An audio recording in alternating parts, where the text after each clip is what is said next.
Warren Buffett, undeniably the greatest investor of all time, has been able to outperform the S&P 500 benchmark by a wide margin ever since 1965. However, besides many catchy phrases, Warren Buffett has never shared any tangible, measurable insights into how he actually managed to accomplish that. Well, if you stick around to the end of the video, you will find out. I will share with you actual, quantifiable data that will make it perfectly clear to everybody how he has been able to do it. What's up, everybody? Welcome to the Wealth Game Nation. My name is Vedo, and I'm here to help you better understand the Wealth Game and become part of the Wealth Game Nation. In today's video, we will look at a couple of different things. First, we will look at Warren Buffett's outperformance and put some numbers behind it so the gravity of his outperformance really sinks in. Second, we will look at what Warren Buffett himself told us about his investing philosophy, as well as what other people who have studied him said about his investing philosophy. Spoiler alert, it is not much on either front. Third, the good part.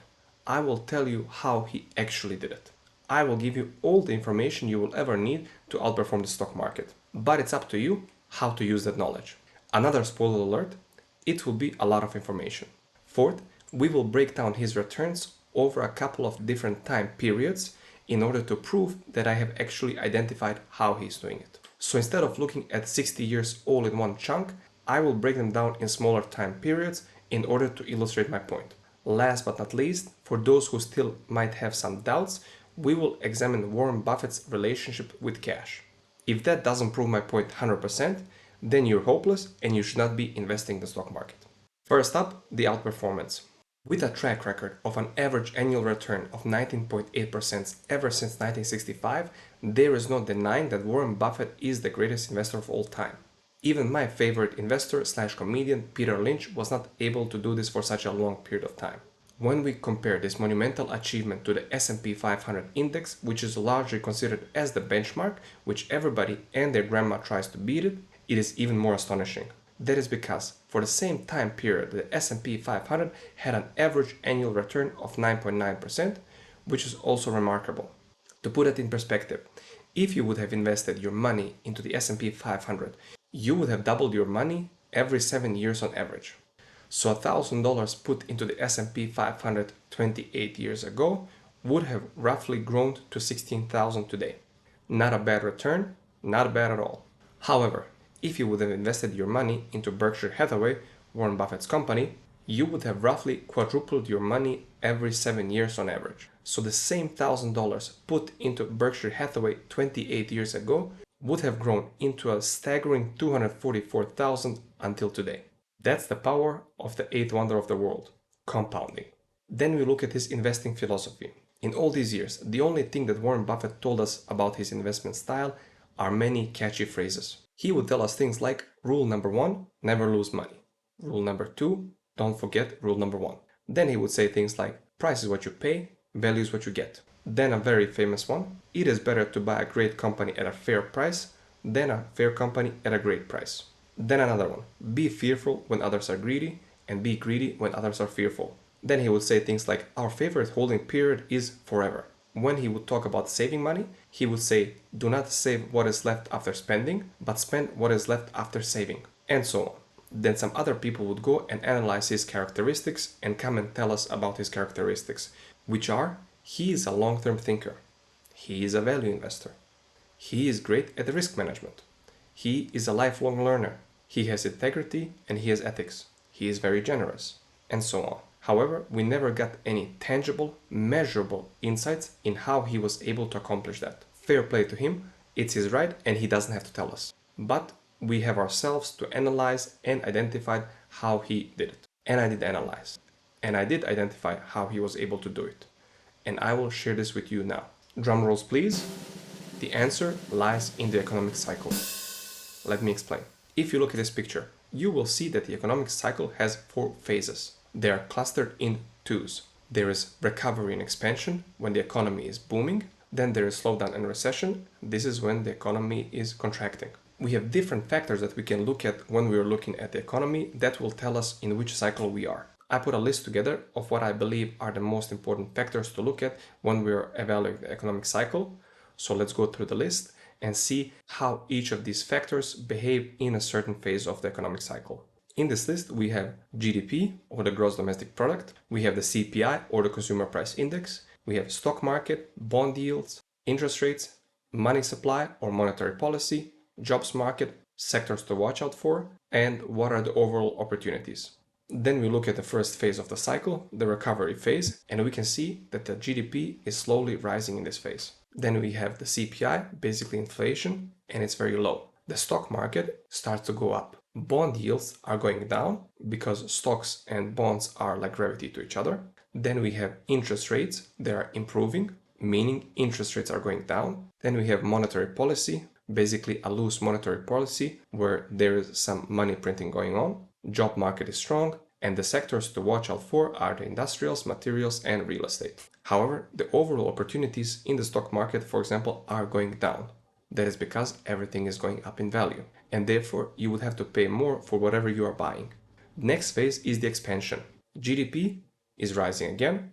However, the consumer price index or inflation starts going up. The stock market gains momentum. It starts climbing up higher and higher. Bond yields start going down. Interest rates, monetary policy, job market are all improving. Sectors to watch out for in this economic cycle are technology and consumer discretionary.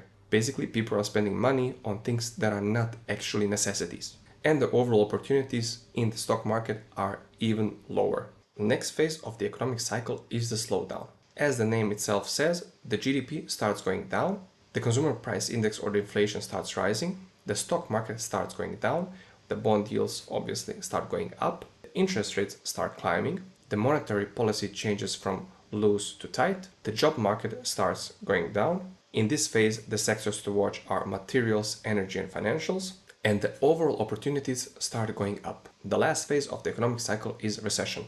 During the recession, the GDP starts falling sharply, even goes into the negative territory. Inflation is very, very high, but eventually it bottoms out.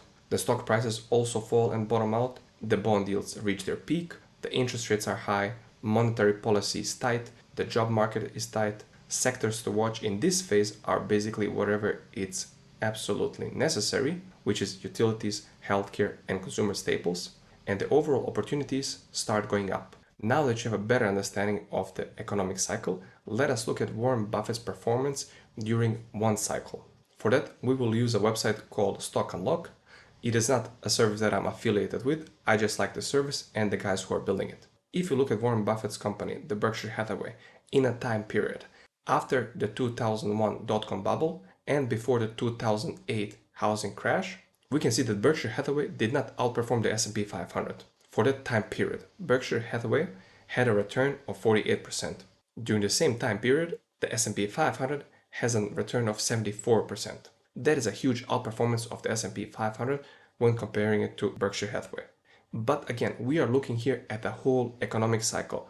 We are looking at the time period after 2001 dot-com bubble and before the housing crash of 2008. Then we look at a different time period, basically after the 2008 housing crash, all the way until 2020. This is a little bit a longer time period, and it has been extended by the crash caused by the Roni Rona in 2020. Here we can see for that time period, Berkshire Hathaway had a return of 180%. When comparing it to the S&P 500, the S&P 500 had a return of 211%. So again, when looking at the time period between the crashes, basically a whole economic cycle, we see that Warren Buffett and the Berkshire Hathaway do not outperform the stock market. However, if you look at the whole period from since 2000 till today, basically the whole data that this tool has, we can see that Berkshire Hathaway had a 903% return versus the S&P 500's return of 210. This is quadruple outperformance. So what is Warren Buffett actually doing that makes him outperform the stock market? The answer lies in this last chart, which is if we look at the total cash position of Warren Buffett since the year 2000, basically since the tool has data. We can see that in 2003, Berkshire Hathaway had 27 billion in cash. So this is after the dot-com bubble. We can see that all the years that follow, all the way until 2007, Warren Buffett and Berkshire Hathaway are hoarding cash. Basically, they're letting all the investment that they have done before do the growth, and they are preparing for the next cycle, saving a lot of cash. Then, guess what happens? 2008 happens, and Warren Buffett and Berkshire Hathaway empty all of their cash reserves, they go back down to 24 billion, almost to the same number that they had before the crash. And we look at it again from here, 2009, 24 billion, all the way until end of 2021, Warren Buffett and Berkshire Hathaway have $88 billion in cash. What happens then? We get into a recession, the stock market goes down, and Warren Buffett and Berkshire Hathaway emptied their reserves all the way back again to 27 billion like they had 20 years ago. And we can see since March of 2023, when everything started going up, Warren Buffett and Berkshire Hathaway are not deploying cash. They're hoarding cash again. So Warren Buffett's advice to everybody is do dollar cost averaging, and he is not doing dollar cost averaging. Warren Buffett's advice to everybody is invest in the S&P 500, and he himself is not investing in the S&P 500. It almost looks like he is timing the market, but that is actually not true.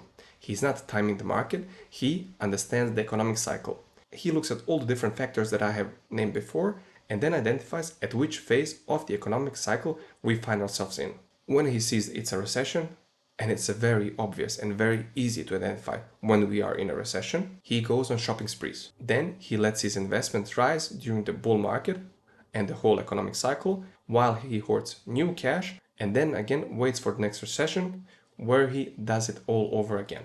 This brings me to my final thoughts. You know the catchy phrases, cash is king versus cash is trash, right? Guess which one of these two phrases is correct. If you guess that they both are, then you would be correct. They just depend on the economic cycle.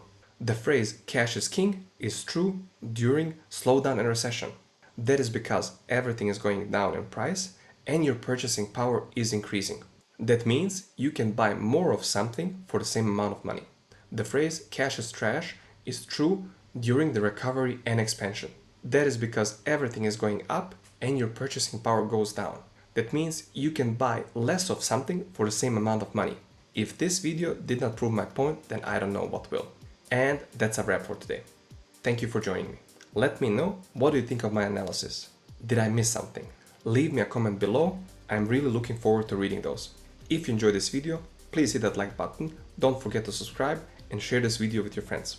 If you did that, I would really appreciate that a lot. Also, in case you're interested in a review of my full stock portfolio, go check out my August 2023 portfolio update video. The link is in the description of this video. Thank you so much for watching. I hope you enjoyed it, and I will see you in my next video.